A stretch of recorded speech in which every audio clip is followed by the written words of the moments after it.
नमस्कार दोस्तों, आज की कहानी में आप सभी लोगों का स्वागत है। मैं राजन शादी में अपने दोस्त की बहन सपना को इधर उधर ढूंढ रहा था। जब मैं उसके कमरे में चेक करने जा ही रहा तो मैंने देखा दरवाजा आधा खुला हुआ था और सपना कपड़े बदल रही थी। जो मैंने देखा देखते ही रह गया, क्योंकि वह सिर्फ काले रंग के कपड़े में थी। अचानक मैंने आईने में देखा कि सपना ने मुझे देख लिया है, फिर भी वह ऐसा दिखा रही थी कि उसे कुछ भी पता नहीं चला। उसके बाद जो उसने किया उसकी वजह से मैंने उससे पूरी रात दरवाजा बंद करके लगभग 2 घंटे तक मेरा नाम राजन है। यह कहानी करीब 2 साल पहले की है। एक दिन अचानक मेरे कॉलेज के दोस्त का फोन आया। कॉलेज में हम अच्छे दोस्त थे और कॉलेज खत्म होने के बाद भी हमारा संपर्क फोन पर रहा। उसने बताया उसकी शादी फिक्स हो गई है और इसी महीने की 11 तारीख को है। उसने मुझे 3-4 दिन पहले ही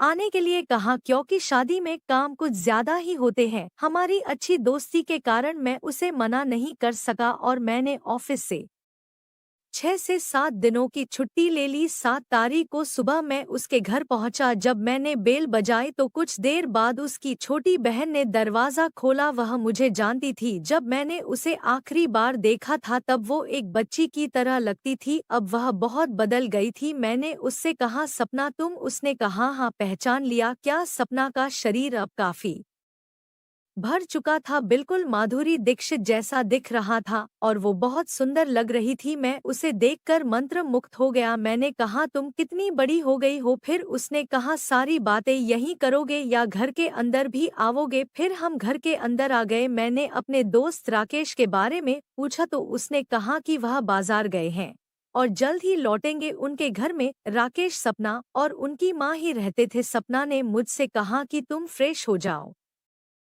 तब तक वह मेरे लिए नाश्ता बना देती है। बाथरूम में जाने के बाद भी मेरे मन में सपना का रूप घूम रहा था। उसका फिगर, उसकी सुंदरता ने मुझे प्रभावित किया, लेकिन मैं अपने विचारों को नियंत्रित करने की कोशिश कर रहा था, क्योंकि वह मेरे दोस्त की बहन थी। थोड़ी देर बाद राकेश भी आ गया और हमने साथ में नाश्ता किया। फिर हम शादी की तैयारी में लग गए। इसी बीच मेरा हाथ 2-3 बार सपना को छू गया तो मैंने माफी मांग ली। उसने कहा कि इसमें माफी की कोई बात नहीं है, लेकिन मुझे उसका स्पर्श फूल की पंखुड़ियों जैसा लगा और मेरा मन विचलित होने लगा। शादी के एक दिन पहले जब राकेश को मेहंदी लग रही थी, मैं भी वहां था। मैंने देखा सपना वहां नहीं है तो मैं उसके कमरे की ओर गया। वह कपड़े बदल रही थी और दरवाजा खुला हुआ था। वो काले कपड़े पहन रही थी। उसका बदन देखकर मैं ठहर गया। जब वो ड्रेस पहनकर बाहर आने लगी तो उसने मुझे देखा और मुस्कुराते हुई बोली, आप कब आए? मैंने झूठ बोला, अभी अभी आया हूँ।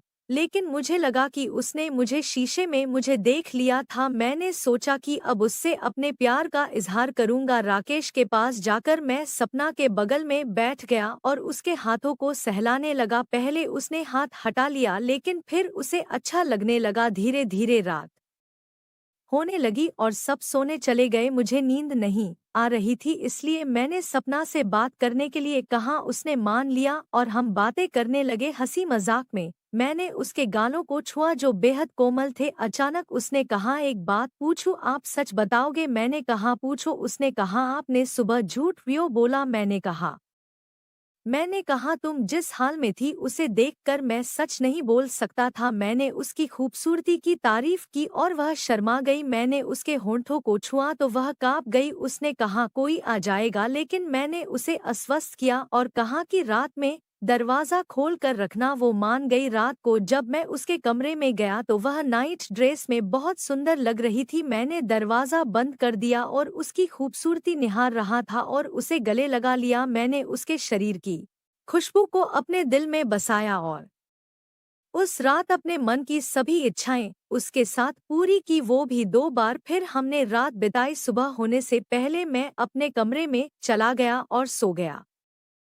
सपना जितनी भोली दिखती उतनी ही समझदार भी है। सुबह के समय मैं जल्दी उठ गया और अपने कमरे से बाहर आ गया। मुझे रात की घटना याद आ रही थी और सपना के साथ बिताए पल मेरे दिल और दिमाग में घूम रहे थे। मैं सोच रहा था कि सपना इस बारे में क्या सोच रही होगी और उसकी भावनाएं कैसी होंगी। मैंने अपने मन में ठान लिया कि जो भी हो मैं उससे इस बारे में बात करूंगा। नाश्ते के समय सपना और राकेश दोनों वहां मौजूद थे। सपना ने मेरी तरफ देखा और हल्की मुस्कान दी, जो यह संकेत कर रही थी कि वह भी हमारे बीच उस पल को याद कर रही थी। राकेश अपनी शादी की तैयारी में व्यस्त था, इसलिए मैंने सपना से एकांत में बात करने का कोई मौका नहीं पाया।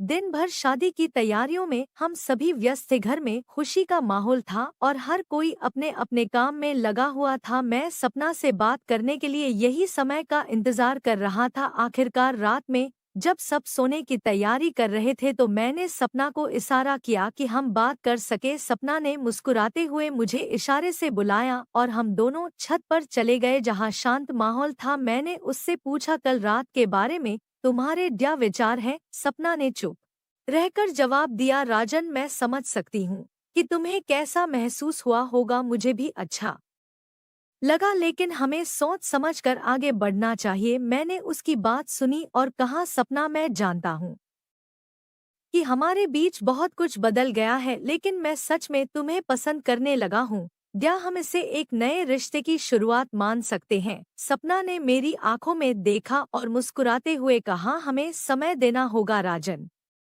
अभी तो भाई की शादी है, उसके बाद हम देखेंगे कि हमारा क्या होगा। शादी की रस्में पूरी हुई और राकेश की शादी खुशी खुशी संपन्न हो गई। शादी के बाद के कुछ दिन हम सभी ने साथ बिताए। मैं और सपना धीरे धीरे एक दूसरे के करीब आ रहे थे। राकेश की शादी के बाद मैंने सपना से खुलकर अपने प्यार का इजहार किया। उसने भी स्वीकार किया कि उसे भी मेरे लिए कुछ महसूस होता है। शादी के कुछ दिनों बाद मैं अपने घर वापस आ गया।